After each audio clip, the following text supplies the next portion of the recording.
Welcome back to Post-Industrial Talk. Mark, we missed you last week. Thanks for coming back and joining us from blustery northern Michigan, where I know that you just Good morning, mentioned you had to Chairman. dig your daughter out of the snow. Yes, yeah, we had our first stuck young, well, she's not that young, but reluctant driver today and had to dig her out. So hopefully she learned a little bit. Oh, fingers crossed. Yes. I was just telling you off camera that I tortured myself by watching the entire Trump address, speech, whatever you want to call it, from Pennsylvania, where he talked about a number of things. I couldn't keep track of the weave that as well as I'd like to. But one of the things I did catch was his mention of the $12 billion bailout for farmers who have been hurt by the tariffs. What are you hearing from your farmer friends in northern Michigan about this bailout and about the tariffs as of late? Yeah, well, a couple of things. The 12 billion isn't enough. I think, we really think that the number needs to be 3 times that to really bail people out. So that's still a lingering issue. But also these the bailout is going to a handful of farmers, right? These are row crop farmers who are subject to the export markets, and it has a big impact on them. So it's hard to tell exactly where that's going to go. But what the public doesn't see, because it's really not newsworthy, is that there's this slow drip of other little things that Trump is doing for farmers that just don't get picked up in the mail. And when he announced the 12 billion in relief, he also announced that he's going to give relief on some of the environmental regs on farm equipment. And I think what he's talking about is eliminating the requirement of DEF, which is diesel emission fluid, for farm equipment, which frankly makes a lot of sense because there's no real reason to have that on a combine that you use 1 week a year and it sits in the shed the rest of the time. And there have been a lot of other things. We talked about the AEWR before. He did a thing on making gas cans great, which is something that we've experienced. And so there's this slow little drip of things that are a constant nod to farmers. And Trump, I don't know who is developing these ideas for him or where he gets them from, but I think his genius is he has an eye to identify those little things, that's the burr in your saddle, that he can eliminate with an executive order that makes people's daily life a little bit better. And he's very, very good at that, and he's doing it. But again, that's invisible to people. So you have this situation where you sort of have this private conversation and public conversation among farmers about what to do and what to fight for and what we should be doing, because they're all sort of different things.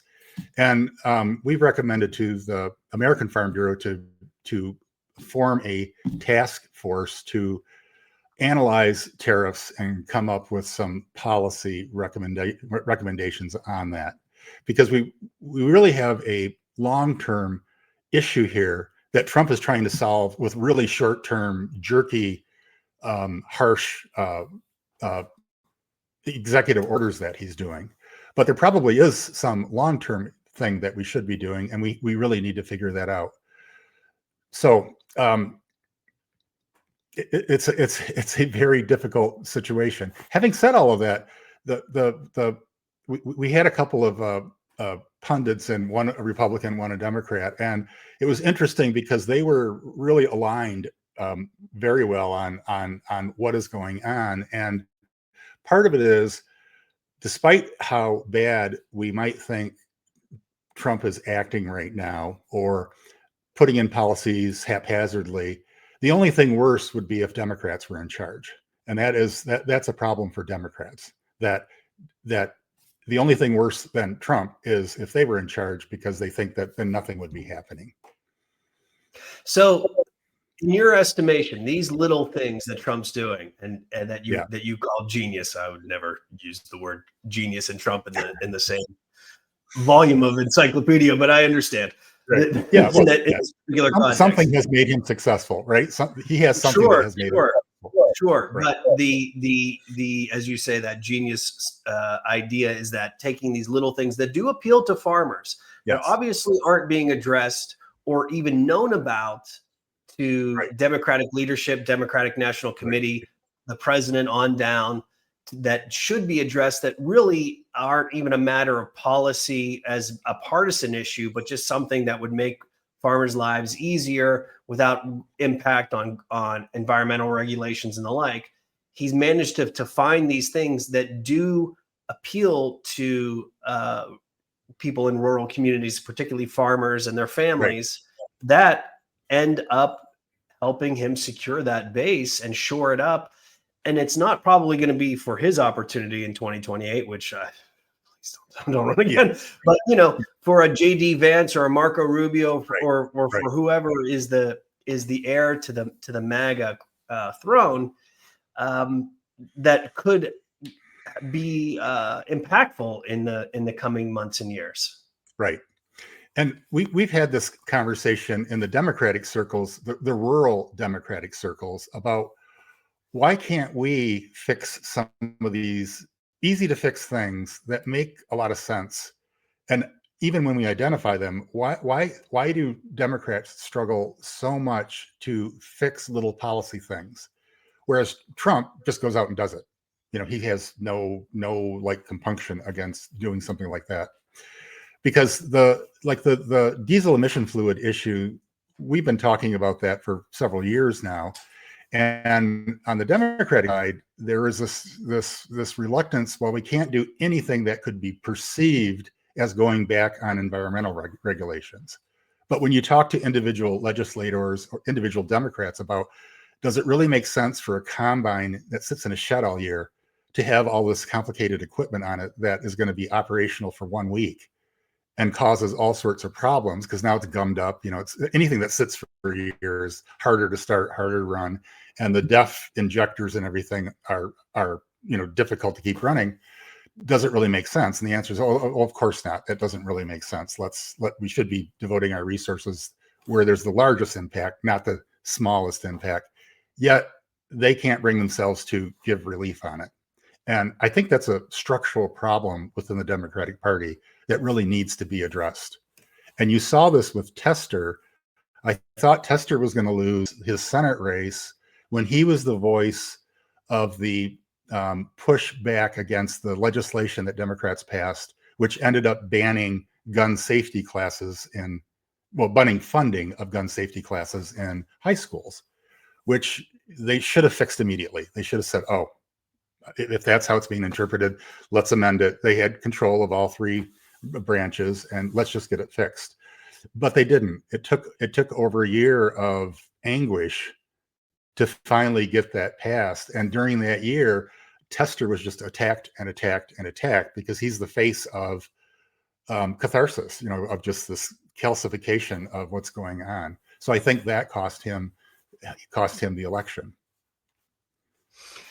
Another thing that came up during that Trump speech in Pennsylvania, he once again went after wind. And that's something that caught my ear because he made a point of saying, China is the number one producer of wind turbines in the world, and yet they don't even use wind energy.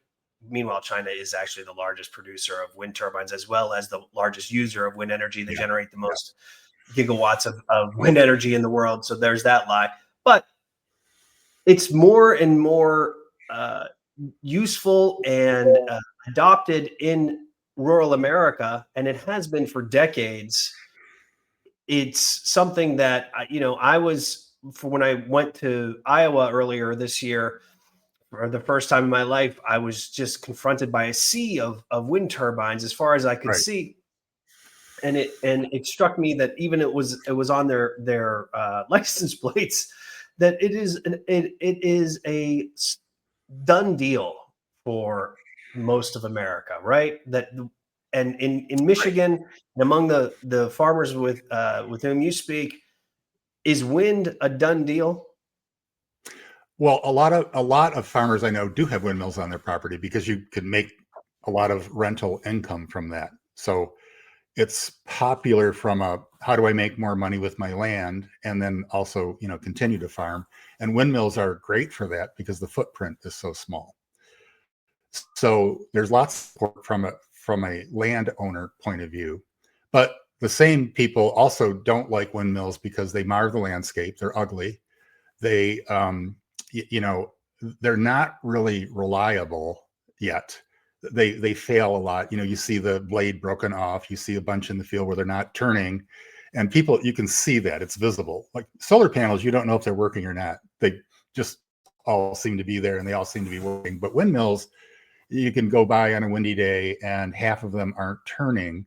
So people sort of scratch their heads. You know, is this really what we should be subsidizing?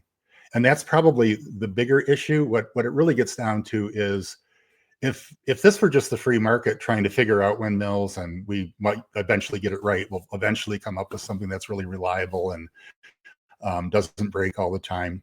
That would be fine, but we're subsidizing wind. And so it gets into some of the policy things that we worked on this year was should we be subsidizing wind, which seems to be not great yet. And by the way, I have 2 windmills, and neither is working now. Both of them, one of the blades broke off on the windmill, because windmills don't like wind. You know, when wind is really strong, you know, you have the chance of the thing failing, and both mine failed. That doesn't mean I'm against wind. I think we'll eventually figure that out, and I'll probably replace one or both of them with a better windmill at some point. But they require maintenance. They don't always work. There's a lot of like little problems with them. So again, it's one of these situations where it depends on what question you're asking the farmer, because yeah, we like income. We like having them. It's a great thing from a footprint point of view, because you just have the mast, right? And you can still do any of your farming underneath them easily. But we also see that, you know, they're not completely reliable yet. So should we be subsidizing them? And I think that's what it really comes down to, is who's paying for this? Good point. Mark, as always, really appreciate the insights, and we'll see you again soon. Okay, sounds good.